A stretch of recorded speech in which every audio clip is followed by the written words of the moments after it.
Welcome to the second part of renewable and non-renewable energy resources.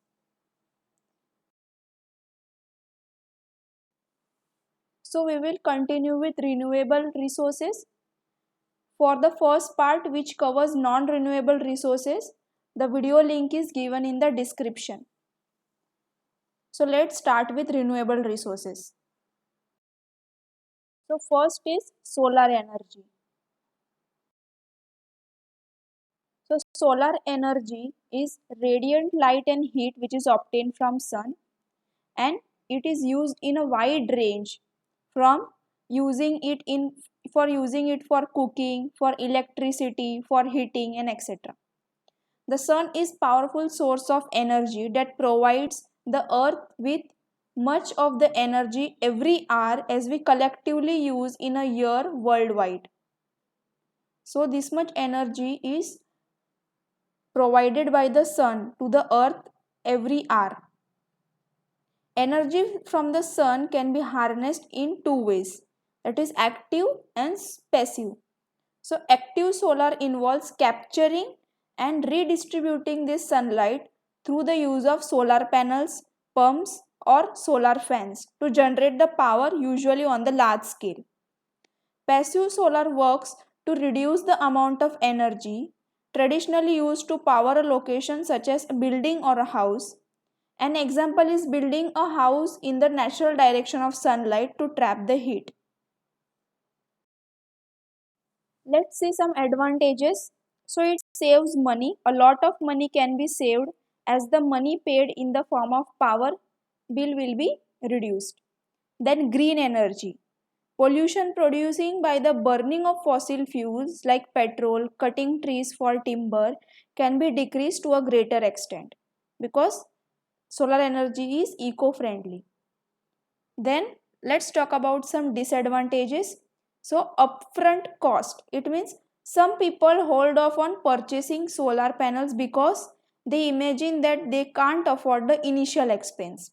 But the amount spent on installing the solar panels can be gained in a few years as they save on electricity produced from traditional sources such as coal and wood. Second is maintenance. Homeowners unfamiliar with the solar technology sometimes fear that complex repair will be needed. In fact, solar panels have no moving parts, so there's no wear and tear. Rain is generally sufficient to keep the panels free from dust and grime. So these are some disadvantages which are we can say converted to advantage or not a major problem. So these are myths. Nextly, we'll talk about wind energy. The electrical energy that is obtained from harnessing the wind with the windmills or wind turbine is called as wind energy. Winds are caused due to uneven heating of the atmosphere by the sun and the irregularities of the earth's surface and also the rotation of the earth. The wind turbine converts the kinetic energy in the wind into the mechanical power. The large wind farms consist of hundreds of individual wind turbines which are connected to the electric power transmission network. Let's see some advantages and disadvantages for wind energy. So wind energy is green energy. It means it is eco-friendly and it does not cause any pollution. The potential of wind power is enormous. That is, it's 20 times more than what the entire human population needs. The operational cost is also very low. The disadvantage is the wind is fluctuating source of energy and is not suited to meet the base of load energy demand unless some form of energy storage is utilized, for example batteries or pumped hydro. The manufacturing and installation of wind turbines requires heavy upfront investments both in commercial and residential application. Wind turbines can be a threat to wildlife also, for example birds and bats. Next renewable energy resources is hydropower. So hydropower is the energy that is derived from the falling water or running water. The falling water is channelized through water turbines. The pressure of the flowing water on turbine blades rotates the shaft and drives the electrical generator, which converts the motion into the electrical energy. So this way electricity is generated from water. But hydroelectric power doesn't necessarily require a large dam. Some hydroelectric power plants just use a small canal or channel of the river water to drive a turbine. Some advantages for hydro power, that is, it is very reliable energy, very little fluctuation as compared to the wind energy. Then adjusting the water flow and output of electricity is also easy. At times where power consumption is low, water flow can be reduced and maximized when the power consumption is more. The disadvantages related to hydropower are they may affect the fish in a complex interaction between the numerous physical and biological factors in the water. Building power plants in general is expensive also.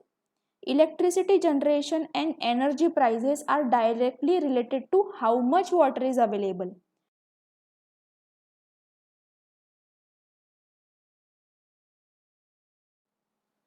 Next is geothermal energy. Geothermal energy is the thermal energy that is generated and stored in the earth. The thermal energy that determines the temperature of matter. The geothermal energy of the earth's crust originates from the original formation of the planet 20% and from radioactive decay of mineral, that is 80%.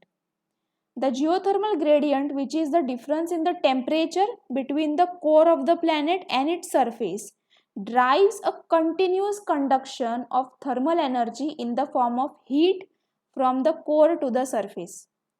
Resources of geothermal energy range from shallow ground to hot water and hot rock found a few miles beneath the earth's surface, and even down deeper to the extremely high temperature of molten rock called magma. Advantages related to geothermal energy are no fuel required for mining or transportation. It is not subjected to fluctuation as of solar and wind. Smallest land footprint of any major power source, and virtually limitless supply. Disadvantages are prime sites are often far from the population center. Losses may occur due to long distance transmission of electricity, and sulfur dioxide and silica are emitted. So this was about the non-renewable energy resources. Thank you.